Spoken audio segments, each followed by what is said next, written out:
Assalamualaikum warahmatullahi wabarakatuh.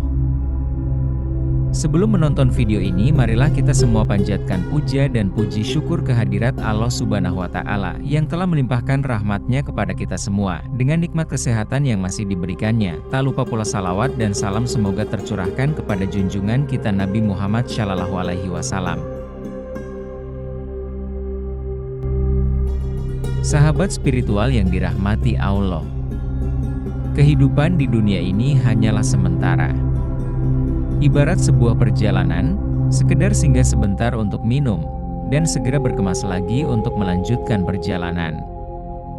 Dengan kata lain, setiap makhluk yang lahir ke muka bumi, tentu akan menghadapi kematian di kemudian hari.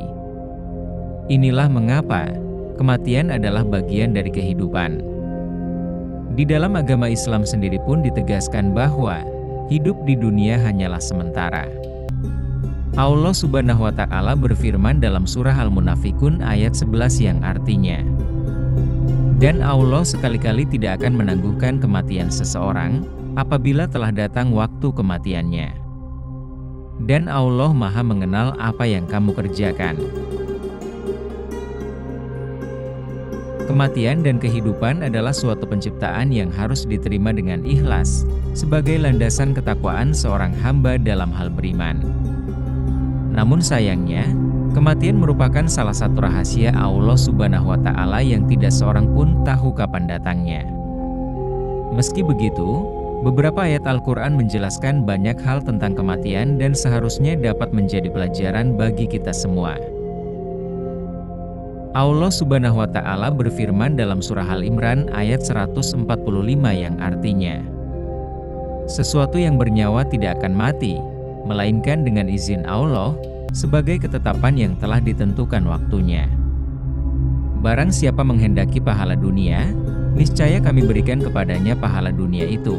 Dan barang siapa menghendaki pahala akhirat, kami berikan pula kepadanya pahala akhirat itu. Dan kami akan memberi balasan kepada orang-orang yang bersyukur. Tujuannya tak lain adalah kehidupan yang kekal abadi, yakni kehidupan akhirat. Semua perbuatan yang telah dilakukan selama di dunia, akan dimintai pertanggungjawaban kelak di akhirat. Seluruh bagian dari tubuh akan menjadi saksi, dari apa yang telah diperbuat selama di dunia. Allah Subhanahu wa Ta'ala berfirman dalam surah Al-Jumu'ah ayat 8 yang artinya, katakanlah, sesungguhnya kematian yang kamu lari daripadanya, maka sesungguhnya kematian itu akan menemui kamu. Kemudian kamu akan dikembalikan kepada Allah Subhanahu wa Ta'ala yang mengetahui yang gaib dan yang nyata. Lalu Dia beritakan kepadamu apa yang telah kamu kerjakan. Oleh karena itu, Allah Subhanahu wa Ta'ala memerintahkan kepada manusia untuk tidak mengikuti sesuatu tanpa ilmu. Allah Subhanahu wa Ta'ala berfirman dalam Al-Quran surat Al-Isra ayat 36. Janganlah engkau mengikuti sesuatu yang tidak kamu ketahui. Sesungguhnya pendengaran, penglihatan, dan hati nurani, semua itu akan diminta pertanggungjawabannya. Sebelum masuk ke inti pembahasan, bantu support channel Spiritual of Universe dengan like, subscribe, dan tulis pendapat kalian di kolom komentar.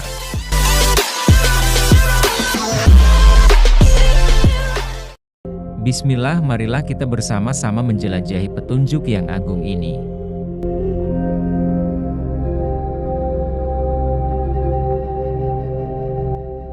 Sahabat spiritual yang dirahmati Allah, peran dan kedudukan kalbu terhadap anggota tubuh yang lain sangatlah penting. Bagaikan seorang raja yang mengatur anak buahnya, di mana seluruh anggotanya bergerak dan bekerja sesuai dengan perintah sang raja, kalbu atau hati. Oleh karena itu, Rasulullah Shallallahu Alaihi Wasallam bersabda, ingatlah bahwa di dalam jasad itu ada segumpal daging. Jika ia baik, maka baik pula seluruh jasad. Jika ia rusak, maka rusak pula seluruh jasad. Ketahuilah bahwa ia adalah hati. Hadis riwayat Bukhari 52 dan Muslim 1599. Jadi, hati merupakan raja dari seluruh anggota badan, di mana mereka melaksanakan segala apa yang diperintahkannya. Suatu amal perbuatan tidaklah benar, kecuali bila diawali dengan niat yang benar di dalam hati. Sebab, hati itulah yang kelak bertanggung jawab terhadap sah tidaknya segala amal perbuatannya. Setiap pemimpin bertanggung jawab terhadap semua hal yang dipimpinnya. Dengan demikian, meluruskan dan membuat niat menjadi benar adalah pekerjaan yang paling utama yang harus dilaksanakan oleh hamba-hamba yang meniti jalan menuju Allah Subhanahu wa Ta'ala. Segala sesuatu dinilai dari niat yang tumbuh berasal dari dalam kalbu atau hati. Memeriksa atau menghisab dan mengobati penyakit-penyakit hati adalah suatu kewajiban setiap hamba Allah Subhanahu wa Ta'ala, karena ia manusia diciptakan oleh Allah hanyalah untuk beribadah, lahir dan batin kepadanya, karena itulah fitrah manusia.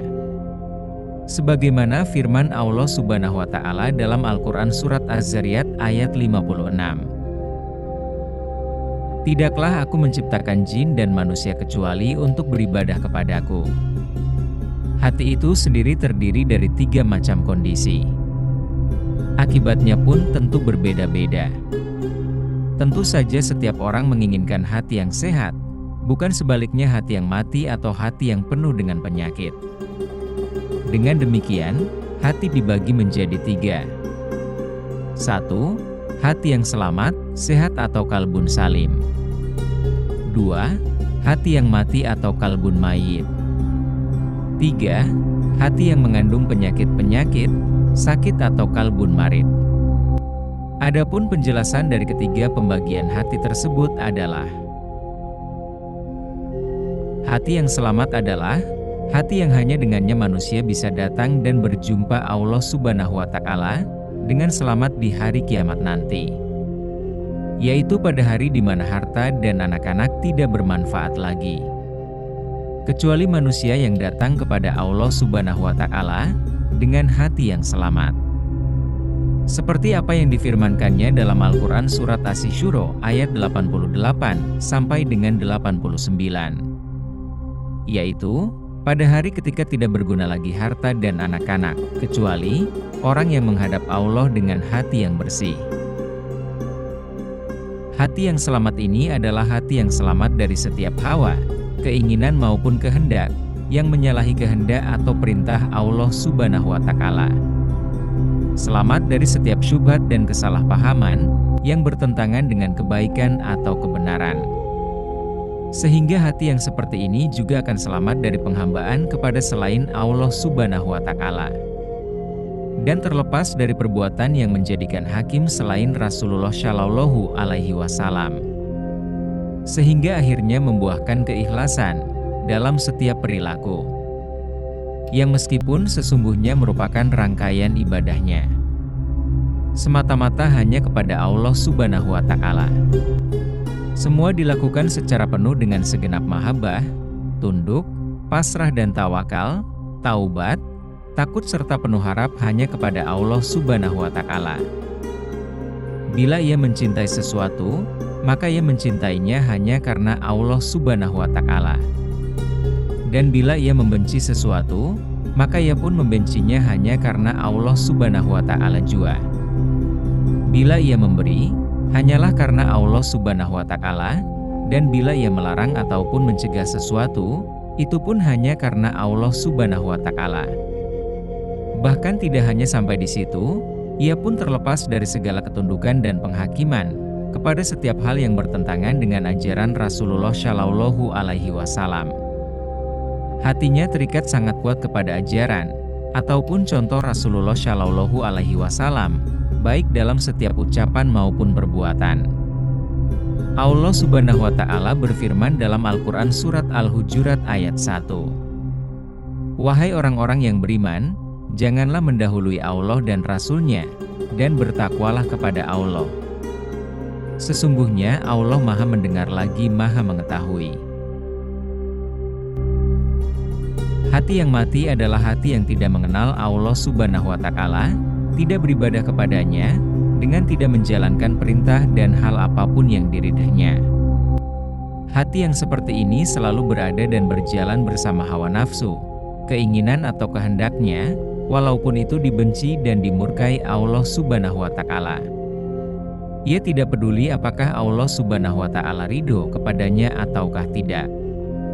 Apabila ia mencintai sesuatu, maka ia mencintai sesuatu karena mengikuti hawa nafsunya atau keinginannya. Dan bila ia membenci sesuatu, maka ia membencinya karena hawa nafsunya. Begitu juga apabila ia menolak atau mencegah sesuatu, hawa nafsunya telah menguasainya dan menjadi pemimpin sekaligus pengendali bagi dirinya. Kebodohan dan kelalaian adalah supirnya. Ia diselubungi, dipenjara oleh kecenderungan dan kecintaannya kepada dunia, yaitu hal-hal selain Allah Subhanahu wa Ta'ala dan Rasul-Nya. Hatinya telah ditutupi oleh selubung kabut gelap cinta kehidupan dunia dan hawa nafsunya. Ia tidak menyambut dan menerima panggilan serta seruan Allah Subhanahu wa Ta'ala, begitu juga seruan tentang hari kiamat, karena ia mengikuti setan yang menunggangi hawa nafsunya. Hawa nafsunya telah membuatnya tuli dan buta, sehingga ia tidak tahu lagi manakah yang batil dan manakah yang hak. Dengan demikian, jika kita berteman dan bergaul dengan orang-orang yang hatinya telah mati seperti ini, berarti sama saja kita mencari penyakit. Hati yang sakit adalah hati yang hidup namun mengandung penyakit-penyakit. Hati semacam ini mengandung dua unsur, yaitu di satu pihak mengandung iman, ikhlas, tawakal, mahabbah, dan sejenisnya yang membuatnya menjadi hidup. Namun di pihak lain mengandung kecintaan dan kecenderungan kepada hawa nafsu, seperti cinta dan senang pada kehidupan dunia, sombong, ego, harga diri tinggi, keluhan, iri dan dengki, serta sifat-sifat lain yang dapat mencelakakan dan membinasakannya. Hati seperti ini diisi oleh dua jenis santapan, yaitu santapan berupa seruan atau panggilan, serta perintah Allah Subhanahu wa Ta'ala dan Rasul-Nya akan hari kiamat, dan santapan lain berupa panggilan dan kecintaan kepada dunia. Dari kedua seruan atau panggilan tersebut, yang akan disambutnya adalah yang paling dekat kepadanya. Berdasarkan uraian dari tiga macam hati di atas, jelaslah bahwasannya hati yang pertama itulah yang selamat. Hal ini tak lain dikarenakan hati tersebut sehat dari berbagai macam penyakit hati. Hati yang demikian senantiasa khusyuk, tunduk dan bersifat lembut. Sedangkan hati jenis kedua itulah hati yang mati, tidak akan selamat alias celaka.